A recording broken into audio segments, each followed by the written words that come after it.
begins as a quiet fracture in your mind, a hairline crack that you can't ignore, and it never, ever seals itself shut again. This isn't a choice you make. It's an event that happens to you.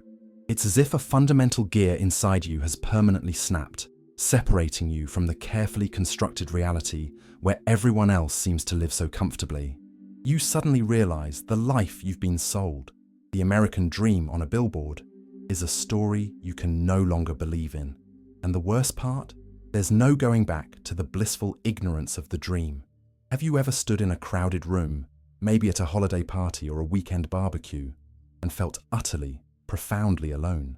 Have you listened to people passionately discuss their 401ks, their next promotion, or their kitchen renovation plans, and felt like you're listening to a foreign language describing a hollow prize?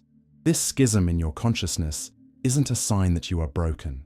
It's the sound of you waking up. And like any real awakening, it is deeply painful, a kind of spiritual teething that hurts with every new perception. They sell you the idea that awakening is about finding peace, light, and a Zen-like calm. That's a lie marketed for mass consumption. True awakening is the gut-wrenching discovery that the world is indifferent to the profound questions burning in your soul. It's opening your eyes and seeing that the successful people you're supposed to admire are just actors in a grand play, utterly convinced of its fiction. You're like someone who has suddenly woken up in the middle of a movie set. You can see the cameras, the Klieg lights, the director yelling, "Action!" from a place only you seem to perceive. While everyone else continues with the great social choreography, performing the steps they never truly chose, you find yourself standing outside the dance floor. You watch them move to a rhythm you can no longer hear, chasing achievements that now look like cardboard props on an empty stage. It's not that you've become smarter or superior, it's that your ability to believe in the performance has been shattered beyond repair. Once you see the absurdity of it all, there's no unseeing it. This is your new, terrifying, and irreversible reality. Do you know the cruelest trap of being awake? You're still living in the same world, walking the same streets, but everything now seems like a grotesque theatre production. The trivial conversations that grease the wheels of society now feel completely suffocating.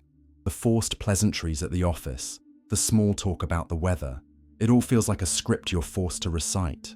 The goals that once drove you, climbing the corporate ladder, saving for a bigger house, chasing the next status symbol, now seem like elaborate games designed to keep people distracted from the fundamental emptiness of it all. It's not that you've become superior. In fact, it feels like the opposite. This awakening makes you a foreigner in your own life. You walk among people who are passionately devoted to things that no longer move you in the slightest. You listen to their anxieties about quarterly reports or social media drama and can't help but think, do they really believe this is what matters? Yet, what you feel isn't contempt.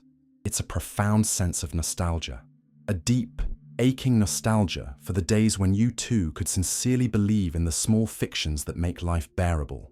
You remember the genuine rush you felt from a promotion, the tiny, satisfying hit of dopamine from a social media notification, the sincere belief that if you could just achieve that one next thing, you'd finally be happy.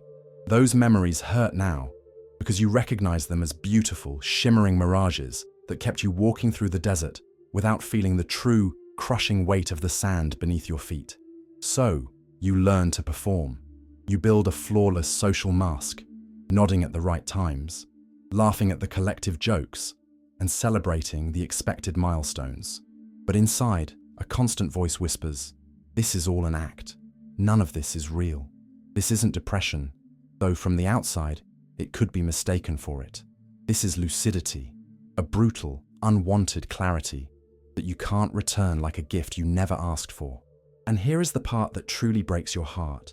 You realize most people cling to their illusions because without them, they simply couldn't function. You see them in their survival mechanisms. The friend boasting about a perfect relationship that's crumbling behind closed doors. The family member buying things they don't need to impress people they don't like. You understand this isn't foolishness, it's survival. Those illusions are the emotional crutches that allow them to get out of bed each morning in a world that, seen without filters, is unbearably empty. Here is the truth. No one tells you about living this way. Loneliness becomes your most faithful companion. Not the physical loneliness of an empty house, but a deep, existential solitude. The solitude of knowing that no one can meet you in that internal territory where you now reside, where you've learned to coexist with the absurd. It's a loneliness that isn't cured by company, because even when you're surrounded by people you love, you carry an invisible weight that only you can feel. This double life is utterly exhausting. On the outside, you maintain the facade of normalcy, because showing your true state of mind just makes people deeply uncomfortable. They don't understand. They can't grasp that you aren't clinically depressed. You have simply seen something that cannot be unseen. You have crossed a cognitive and emotional threshold, and there is no way to go back. In this state, the most dangerous temptation isn't despair, it's cynicism. It's the poisonous apathy that whispers, if nothing truly matters, then nothing is worth doing. It's dangerously easy to mistake this surrender for wisdom, but it's just a more sophisticated, intellectual form of escape. It's a cowardice that dresses itself up as enlightenment. Cynicism is seductive because it offers you a false sense of superiority. It lets you look down on others from a detached height, as if their inability to see the truth makes them lesser beings.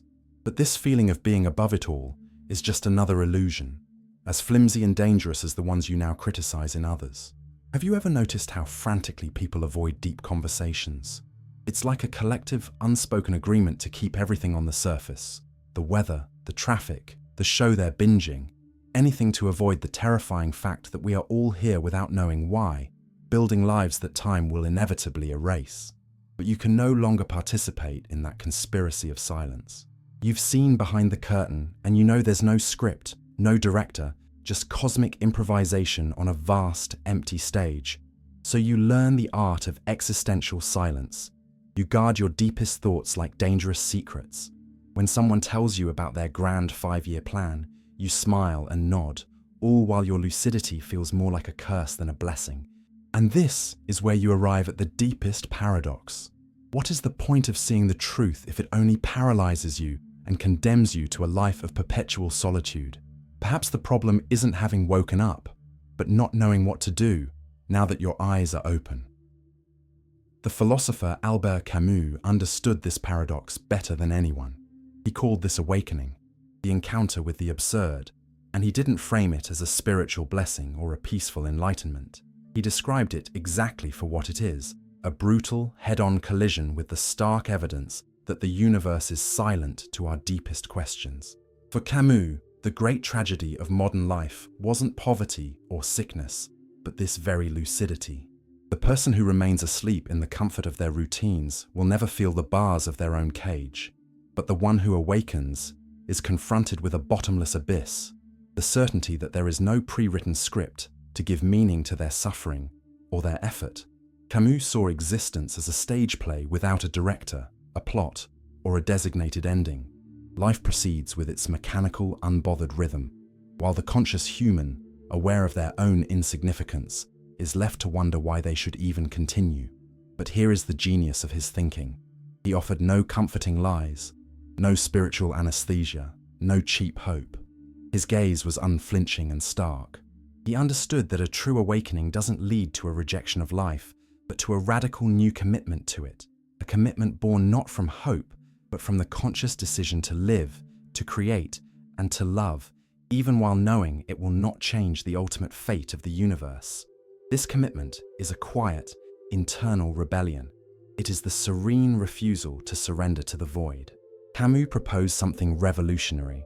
Only by fully accepting the absurd in all its raw horror can you experience a more honest and profound form of freedom. This isn't the hollow freedom to consume, but the concrete freedom to create your own values, knowing full well they have no universal weight and will never be validated by some cosmic judge. These values have meaning only because you, in an intimate act of resistance, decide they do. This resistance is the defining mark of the awakened person. They expect no cosmic reward, no applause, no ultimate understanding from others. They know their path is fundamentally a solitary one, yet they choose to keep walking. Not because they believe in a final destination, but because they have understood that the movement itself, the act of choosing, creating, and living in defiance of despair, is the only way not to be consumed by it. Listen to me closely. Your awakening is not a cosmic error. You are not defective because you can no longer believe in the illusions that sedate everyone else. That fracture in your consciousness, that inability to pretend, that existential weight you carry, it is not a sickness that needs a cure. It is an invitation to live in a completely different way. The moment you stop seeing the absurd as your enemy and start seeing it as your native territory, something extraordinary happens. You stop searching for answers in places that have none. You stop waiting for the world to validate your existence or hand you a prepackaged purpose. You become the architect of your own meaning, even knowing that what you build is temporary and fragile. This is the freedom that the self-help gurus can't sell you. It's a freedom that springs from your core and cannot be granted or taken away by any external authority. It is the freedom to create your own sense in a universe that offers none by default. Here is the secret Camus understood. You don't need life to have an inherent meaning to live it fully. In fact, it's precisely when you abandon the hunt for a preordained purpose that you can finally begin to create your own, a personal meaning that arises from your conscious decision to give value to your own experience. This isn't self-deception. It's taking full and total responsibility for your existence. Once you realize there is no script to follow, you are finally free to write your own story. From this perspective, every small, conscious act becomes a declaration of freedom against the void. You build connections, you seek out beauty, you create moments of love, not to cheat death, but to fully inhabit the life you have right now. It's learning to appreciate life for what it is, the outrageously rare opportunity to experience consciousness in a universe that is mostly silent, inert matter. You are a piece of the cosmos that has woken up to itself, a miracle that needs no further justification. This attitude doesn't erase suffering, but it integrates it into your story, where pain is an inevitable part of the game, not the entire point of it. When you stop fighting the absurd, you find you can coexist with it, even learn to dance with the shadow that follows your every step. This dance is the highest expression of your freedom. It's a full-throated yes to life as it actually is, not as you wish it would be. It is embracing the entire spectrum of the human experience, the joy and the loss, the beauty and the horror, without demanding that every piece makes sense on its own. The truest rebellion isn't to shout against the world or try to forcefully awaken others. The truest rebellion is to hold onto your own dignity in the midst of a world that will likely remain asleep. It is the quiet, daily decision of how to live, how to love, and what to create, even with the full knowledge that it will all be washed away by time. Your task is not to become a missionary for the truth you've seen. Your task is to live that truth with an unwavering honesty, without needing an audience or applause. In this radical solitude, you'll find a fertile ground from which a new way of being can grow. This doesn't turn you into an emotional hermit. It does the opposite. When you no longer need others to share your vision, you can finally connect with them more authentically.